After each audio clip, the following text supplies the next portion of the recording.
Hey guys, welcome back to the channel where I cover missing persons, unsolved cases, crime news, and more. This is 2-year-old Kaimir Jones.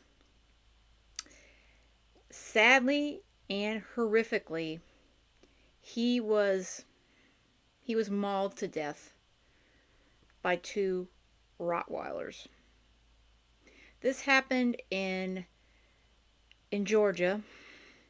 He was with his babysitter, and the babysitter decided to take a 2-hour nap. Left Kaimir unattended, and he allegedly got outside and got to the 2 rottweilers, and they mauled him to death. It's a horrific situation that should have never happened. The babysitter, who, in my opinion, is at fault here, is 48-year-old Stacy Cobb. She normally watches a few children during the week, but apparently she was only watching 2-year-old Kaimir. It was a Saturday, and his mom had gone to work. She dropped him off and went to work. And of course, she decided to take a nap and not pay attention to the 2-year-old that she was supposed to be watching and keeping safe. It ended up that police and firefighters, as well as South Georgia Medical Services, they responded to a dog attack in Valdosta, Georgia on October 4th. There, they found that little Kaimir, he was deceased in the backyard of an unlicensed daycare that was run by Cobb. I can't imagine the horrible things that these first responders had to see when they arrived at that scene. Again, that morning, Kaimir's mom, her name is Kaimir Jones, she dropped him off at the babysitter's home before going to work. And I'm going to go through her GoFundMe, where she has some things to say. She does state that this babysitter came highly recommended.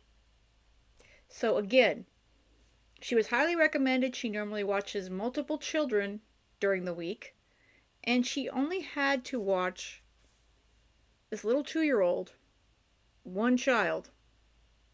She had one job: to keep Kaimir safe. And guess what? She failed.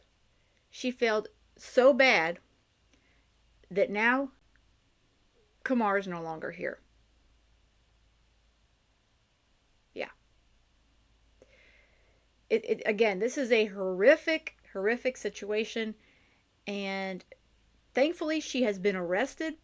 This babysitter, she has been arrested, and she's charged with second-degree murder as well as cruelty to children in the second degree by Valdosta police. But that does not bring back Adriana's 2-year-old son. The mama there wasn't also aware, Adriana did not know, that the babysitter had 2 rottweilers. Now, I love animals, and I know a lot of you guys do as well, but rottweilers are one of the most vicious dogs. They are definitely not safe to be around children at all. And there are so many attacks that we hear about way too often these days, not only with adults, but children being attacked by dogs. And I looked up some information, so I'm going to go through a little bit of that as well because I was curious about some of the facts and statistics on how often these dogs attack, especially children. Because it almost seems like every couple weeks at least, I hear of a child being severely injured by a dog attack, or worse, like Kaimir, mauled to death by dogs. He kept me going. That was the reason I got up. That's what I did it for. I got up every single day for him. Behind me is the home where law enforcement arrived to find 2-year-old Kaimir Jones deceased. He was under the supervision of 48-year-old Stacy Cobb, an unlicensed home daycare owner. She admitted to law enforcement that she had been napping and hadn't checked on the child for over 2 hours. Kaimir's mother, Adriana Jones, says she was just trying to provide a better life for her son when she dropped him off with Cobb Saturday. I text on my 15-minute break. I said, hey, how is he? How did he do? I'll be off at 7. She didn't respond.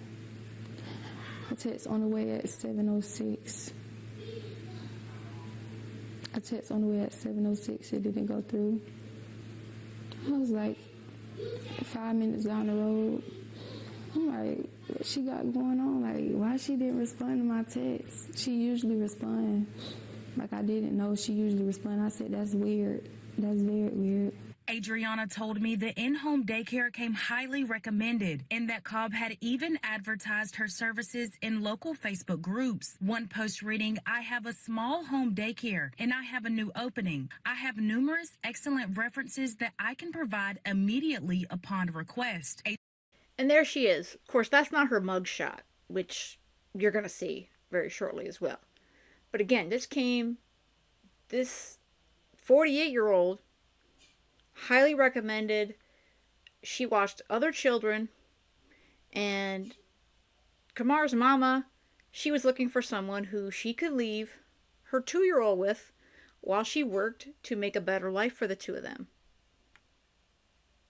She thought her baby was safe in her hands, in Cobb's hands.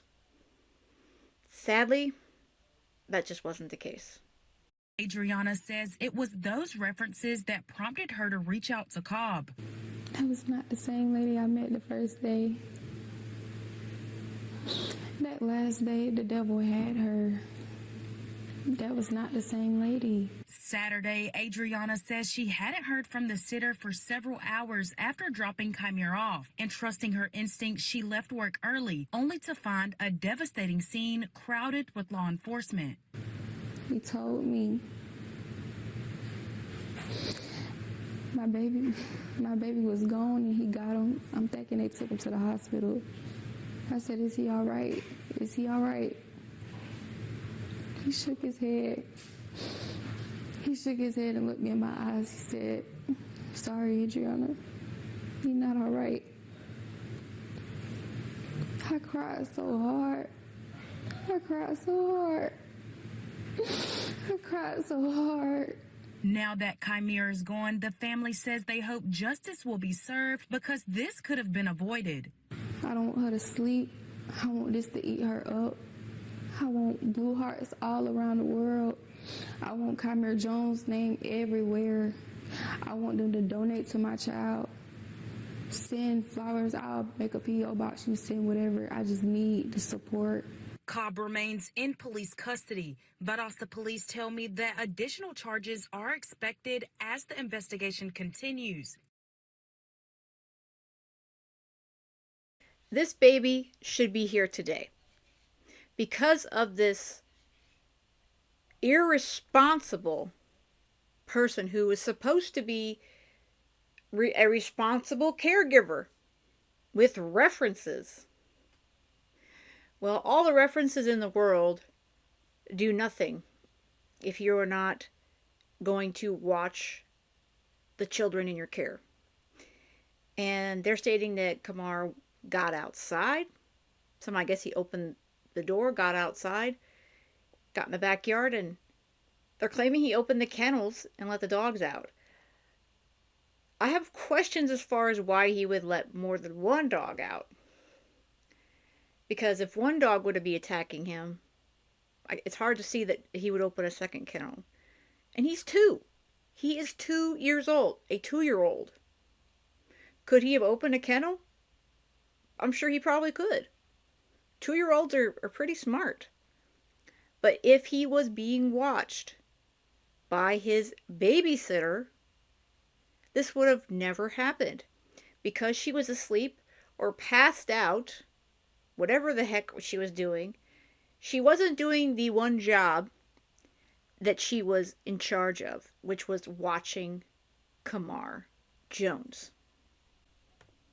This is the GoFundMe from Adriana. I just wanted to show it because she just mentioned it in the interview, and that's with ABC7. And I'll put that link in my information of the video. Obviously, that's their content. Again, there's that beautiful picture of him. I mean, what a handsome looking fella, huh? He is such a cutie. She has already raised over $38,000.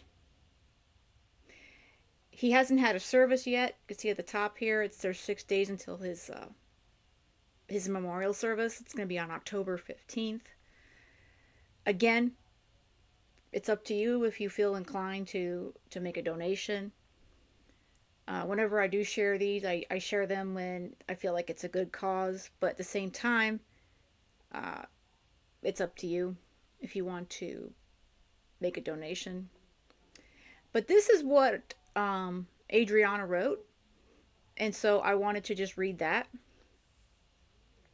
Hello, my name is Adriana Jones. I'm a single mom of 1 child, my 2-year-old Kaimir Jones. I am also a hardworking, loving mom trying to make a life for me and my son. I was at work and my son was murdered at a home daycare. A home daycare that was highly recommended. The babysitter was found unconscious on the floor due to substance abuse. Further info to come. And I wanted to read this because a majority of it because of that particular sentence. This is not being reported in the media as of yet. So obviously, Adriana knows a lot more than we do. My son was not being watched by the babysitter, and per camera footage, he was alone for a while before eventually unlocking the door and going outside. Per camera footage, he went outside, and there were 2 pit bulls. Actually, they're rottweilers, so I think that either way, they are highly dangerous dogs. The owners she's saying they had no idea that they had these dogs. She did not know. And they mauled my baby to his death. Valdosta Police Department did not notify me. Per camera footage, the situation took place hours before I even knew about it. And again, she also wasn't called. Babysitter was not answering her texts, and she was not notified of it until she arrived at that home to check on her child because she got off work early. The only reason I know something happened is because the owner usually communicates throughout the day, and she hadn't responded in about 3 hours. My intuition as a mother said get off work early and see what's going on. I got off early and pulled up 8 polices at the home's daycare location. They were already inside taking pictures and so forth. This was a heartbreaking, devastating, and traumatizing scene that I would not wish upon anyone. I found my baby like this. Investigation is still underway. Unfortunately, I did not have any life insurance for my 2-year-old son, so I'm asking the community to help with raising funds for his memorial funeral. Anything will help and anything is appreciated. Thank you. And again, this is the GoFundMe, and I will share the link in the information of the video in case you feel so inclined to make a donation. So I went looking a bit. I just wanted to get some information like statistics and some facts about dog bites. And it doesn't shock me that there's a dogbites.org website.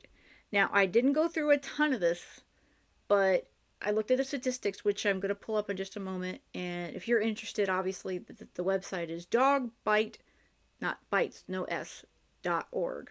In the 15-year period of 2005 through 2019, canines killed 523 Americans. Pit bulls contributed to 66% of those deaths, which is 346. Combined, pit bulls and rottweilers contributed to 76% of the total recorded deaths. And that's a lot. That is a lot. And again, there's more statistics here about this, and their stuff is not always up to date because it takes some time to gather all the numbers, but obviously they're not getting any better. And it says each day nearly 1,000 United States citizens require emergency care treatment for serious dog bite injuries. Annually, about 12,480 citizens are hospitalized due to dog bite injuries. And it's, I said, most of the time they're still horrific because people have gotten scars and things that they're just never going to go away. Or obviously worse is death. So a quick few here. Again, you can go check out this site and get some more information if you're curious. And they list all kinds of information here about the about fatalities, as far as also like with children. They have it listed even in categories, and it's amazing how they have it listed, to be honest with you. But the quick statistics are here. Quick statistics are, they state about statistics including how much insurers pay out. Homeowners insurance pays out $1.56 billion in liability claims relating to dog bites and other dog-related injuries. And that's in last year. That was in 2024. The average cost per claim has risen 174.7% from 2015 to 2024 due to increased medical costs and settlement sizes, judgments, and that sort of stuff. And again, they mentioned the nearly 1,000 people are treated in hospital ERs. In 2018, nearly 27,000 people underwent reconstructive surgery as a result of being bitten by dogs. Approximately 4.5 million bites occur each year. 1 out of 5 becomes infected. There was an 86% increase in dog bite-related hospitalization stays between 1993 and 2008. And then it goes on to talk about more about the cost of these as far as hospitalizations and that sort of stuff. And even Medicare and Medicaid payments. Adults with 2 or more dogs in the household are 5 times more likely to be bitten than those living without dogs in the home. And then all the monetary losses. And there are statistics about severe dog bites. The probability of a bite resulting in a complex wound was 4.4 times higher for pit bulls compared with the other top biting breeds. Yeah. And then parental presence was reported in 43.6% of cases. The most commonly identified breed was a pit bull. Pit bulls are also the most commonly identified breed involved in major injuries. And I'm also seeing Rottweilers are pretty much right behind them.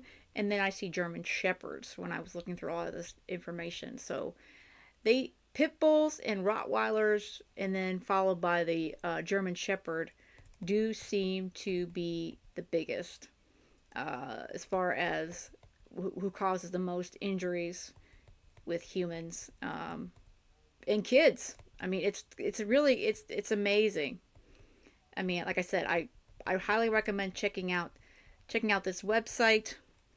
And there's also a few other facts I was able to come across as well on another site. So this is another good site. It's Kids and Canines, and it has a lot of education, with kids and dogs.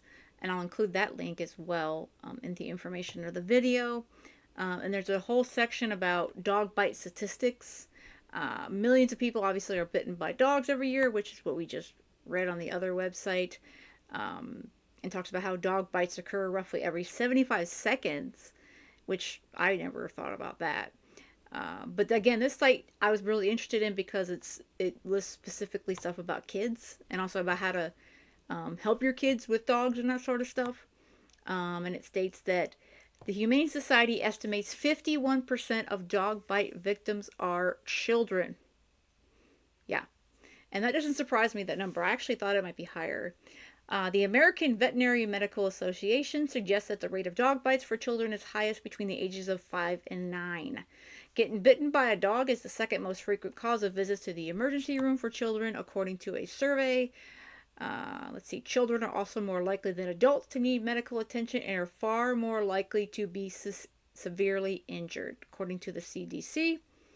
Young children score badly in discriminating dog body language and look mainly at the face of the dog to make their decisions. Well, yeah, they're kids. I mean, little kids especially, they don't understand a lot of stuff. I mean, they're learning, and they do talk about it here on this website about how kids want to poke stuff, they want to touch it, and animals, that's what they do. It says most dog bites occur with a known dog in a familiar place. Most dog bites affecting young children occur during everyday activities and while interacting with familiar dogs. The vast majority of biting dogs, 77%, belong to the victim's family or a friend. Well, in Kaimir's case, the dogs belong to his babysitter. So there is, I guess, a close interaction there. And then, of course, they say 80% happen at home of the bites. But to me, it's insane that this woman would have rottweilers. See, pit bulls and rottweilers, they should not be, in my opinion, they shouldn't be around children, and I would be hesitant to have them around me in the first place. But that's me, and I love animals, like I said. But dogs, also I read that dogs may perceive the behavior of young children as threatening. And researchers noted in their studies that infants, toddlers, and preschool children are less cautious, and they tend to explore their environments with their hands and their mouths. And they exhibit unpredictable behaviors, such as sudden kissing, biting, grabbing, and climbing on the dog. Well, yeah, because they're kids. They touch everything. They want to put their mouth on everything. And then because of their proximity to the floor, the head and neck region of a child is particularly susceptible to dog bite injuries, whereas adults, their lower extremities are the most susceptible to bites. So yeah, dogs can be very, very dangerous with kids. I mean, that's really the bottom line. And if you're going to have dogs and little kids, you got to watch both the kid and the dog. I mean, that's the bottom line. Kaimir's death could have been and should have been prevented. Again, if this woman, if the babysitter would have done her job and not fallen asleep or passed out, whatever her issue is, and watched the sweet child. His mama, Adriana, she left him in Cobb's hands, thinking that he was safe. And she would go to work, come back, pick up her baby, and go about her day. But instead, she arrived, and it was a nightmare, and her life is forever changed. So I'm going to continue to follow this one, guys. I'm very, very curious what other charges that the babysitter may be facing. I hope they throw the book at her. And I am curious to see how Mom said, Adriana stated that she was passed out due to substance or possibly drugs. So I'm very interested in that as well. And if we saw her mugshot there, and I'll show that again. She looks really, really bad. And I know mugshots are not like not a beauty shot, but she looks like she's potentially high or on something, because she was passed out when they arrived, and they had to really get her up. It wasn't just like she was in a deep sleep, from what I understand. All right, guys, that's all I've got for this one. I hope you have a great rest of the day, and most of all, stay safe.